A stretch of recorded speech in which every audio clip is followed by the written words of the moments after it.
Back again, episode 5. We've got our CTO, Scott Sawyer. Thank you for joining us. Cheers, thanks for having me.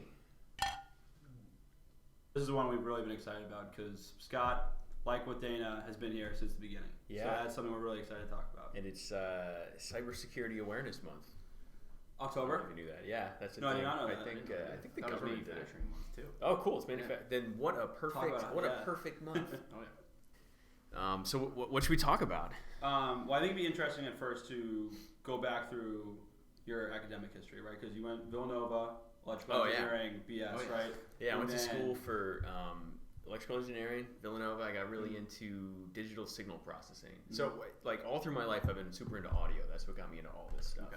You had no experience going into college with electrical engineering then, or doing well, not specifically. So I was into audio, and I had this vague understanding that if I studied EE, I would really understand how all these cool audio things worked, how amplifiers worked, and what speakers are really doing, and like when you turn up the bass, what's actually happening under the hood for all that stuff. And that's what I wanted to learn. So where it sort of led me was to digital signal processing. So the idea is you have this like data coming in, could be audio, could be anything, and figuring out like how to write algorithms to manipulate that in some way. So that's one example would be like turning the bass up, like equalizing audio, or like this mic has a compressor built in. So like if you shout into it, it's not going to be as loud as your actual shout, right? And then I thought maybe for a while I'd actually go like work on audio equipment. Turns out like that maybe isn't the best career path, is what I learned pretty quick. Like that's sort of like a solved problem, and it's like this stuff's new, like a microphone like this or something, but it's not like really a hot area of innovation. Once I sort of like explored that, I'm like, this isn't too interesting. I found that all that digital signal processing is super applicable to radar, right? And coming out of Villanova in the Philly area, there's a ton of radar work. There's a huge Lockheed Martin plant not too far out of Philly. So that's where I ended up working right out of college, working on radar. Did that for a bunch of years, working on naval radar. So this was ballistic missile defense radar. Yeah, so the idea is like if someone shot a ballistic missile at us, right? It's going to basically be in space. You want to shoot radar. First of all, you have to find it with a radar beam, right? So you shoot out, I don't know, hundreds of kilowatts of energy at where you think a ballistic missile might be, right?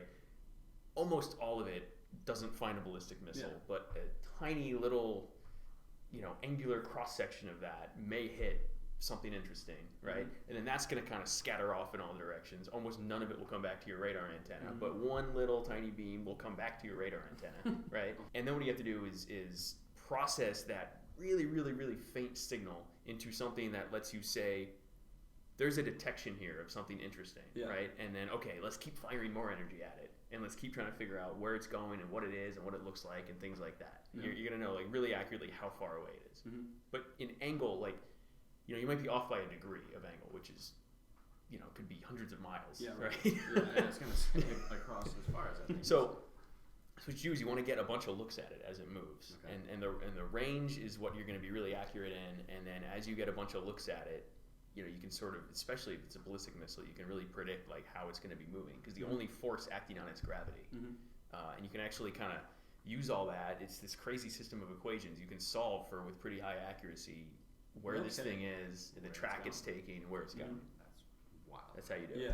Yeah, that's incredible. So that's what I did for years. That was like I was a DSP guy, and then it was cool, but you're sort of working on these projects that are interesting, but like if it ever got used, it would be a really bad situation. And you want to like write code. Like what I love about what I do now is I'm writing code that's getting used by lots of people every day to like make their lives easier.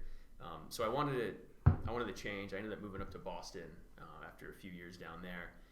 Went to MIT Lincoln Lab, which is another federally funded, a research institute basically. And I took all that stuff I knew about DSP, and then turns out all the math is super similar to what now everyone calls data science. So that's what I did there. I was one of the first members of they spun off this big data group when big data was like the hottest buzzword. This was like 2010. So and so we did that. We were working on among other things, figuring out how to store just huge amounts of data in databases so that things can be done with it. Given that it is Data Security Month, right? Yeah. Might as well dive into that because I think that is one of the topics that you have particular expertise in at our company?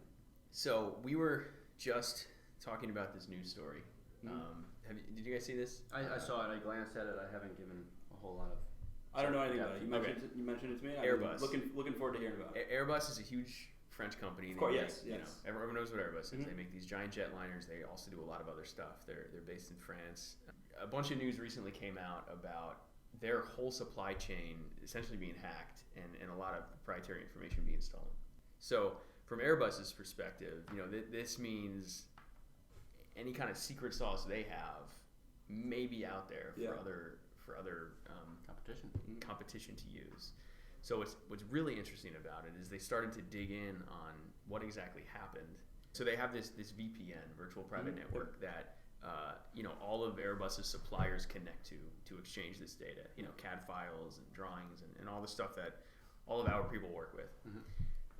So a bad actor got onto that VPN and was able to get their hands on some data. And as far as they can tell, the way they got in was by exploiting usernames from some of their suppliers in their supply chain. So how does that work? Well, that could be phishing. You know, that could have been an email that went to some person in a small machine shop anywhere in the world, right? That got this email and clicked it, and oops, I've inadvertently given people access to my computer or my network. From that 1 weak link. From that 1 week link, right? Or it could have been maybe they had a bad password. Is that 1 weak link enough to exploit the whole system, or do you need to? Does there need to be more brute force involved? I think 1 weak link can get you in, right? Yeah. So these guys got in, and this wasn't like we were talking before about kind of unsophisticated spam attacks where they're just trying to get in and spam a bunch of people and get out. But this was what you would call a persistent threat, right? So these guys got onto this VPN, and that was just where they started. So they get into this. First, they get into this shop that they've exploited, right? Then they realize, oh, we can connect to the Airbus VPN from here, right? And then from there, you can kind of jump to whatever server you're connecting to on the Airbus side, and then you can start sort of exploring. You know, there's these different network tools that you can do to try to start to see. Yeah, it's like the movies, really. You start to see like where these other servers are. You can get onto those, right? And you want to be careful and try to avoid detection. And then all of a sudden, maybe you land on some server with a whole bunch of documents on it. And then you can start kind of sneaking those out slowly, so you don't raise any alarms. And you have to imagine Airbus has like tip-top IT security. Well, that's what I'm kind of confused about, right? Is like how did it go unnoticed, and what could they possibly have done to prevent it? Yeah, I mean, what you need to do, I mean, how would they have prevented this? So this was a pretty sophisticated attack. They actually traced it back to, they were a little cagey about this, but they suggested that they traced it back to a group in China, sponsored by the Chinese government. Really? Right.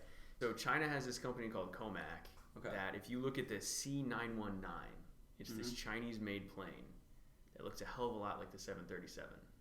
And it's sort of an open secret that they are working on a plane to compete with the newer big Airbus, like the larger Airbus. Yeah, like A380 or whatever. Yeah. So they want to build their own Chinese-made A380 to just be competition with Airbus, because that's really the only show in town right now. No one's buying 747s anymore. So, China, and Comac is a state-run business in China. They just want the plans for the A380, and they're just going to build one, and it's going to look just like it. And it doesn't matter. It doesn't matter that that's illegal in France.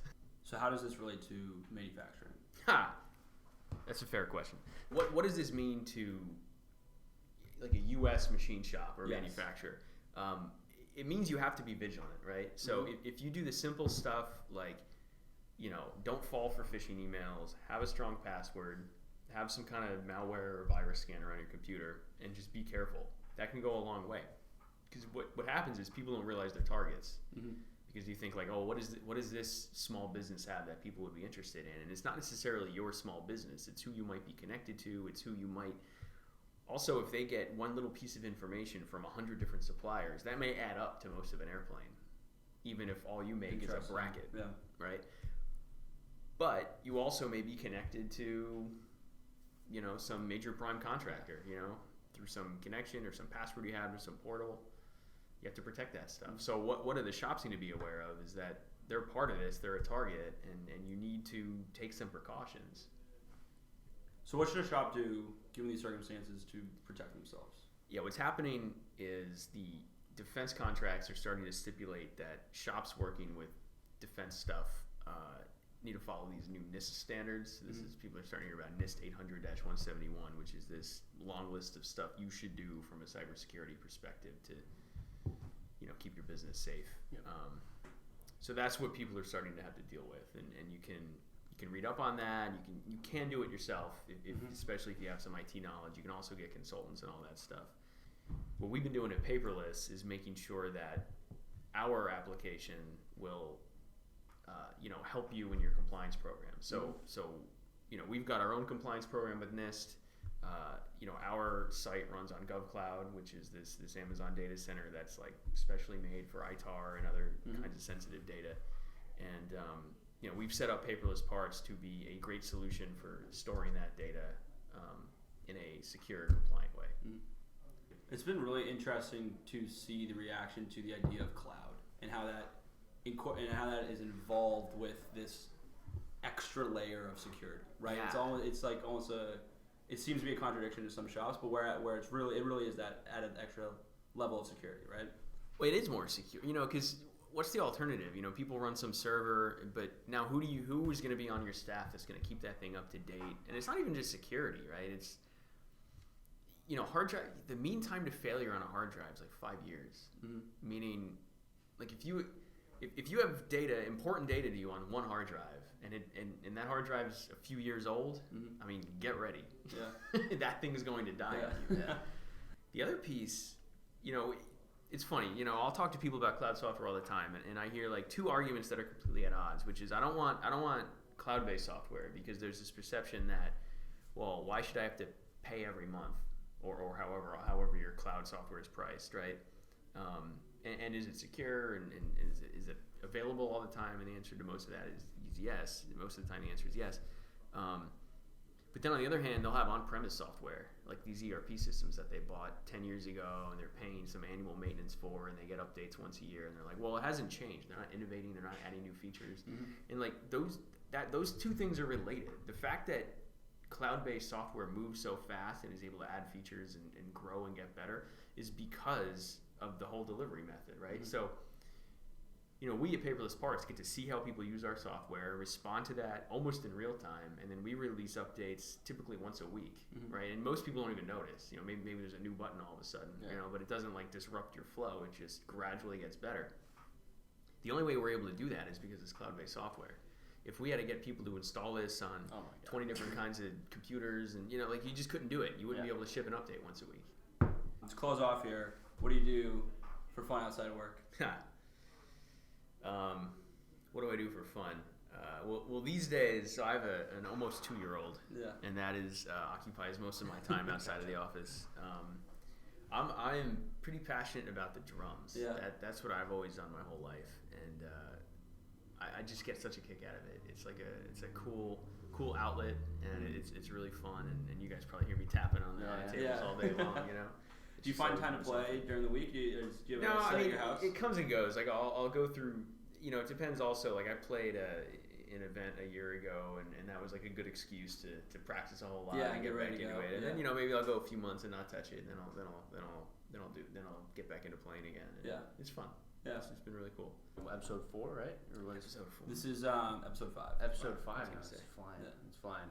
But yeah, overall, I think we're just loving the feedback that we're getting from everybody. Everybody's chiming in and saying things like, we're actually real people and we have lives outside the office, and some of us actually may sleep here. We all have homes that we go to and things that we do. So, cheers to that. Cheers. Thank you, Scott. Thanks, guys. Till next Friday.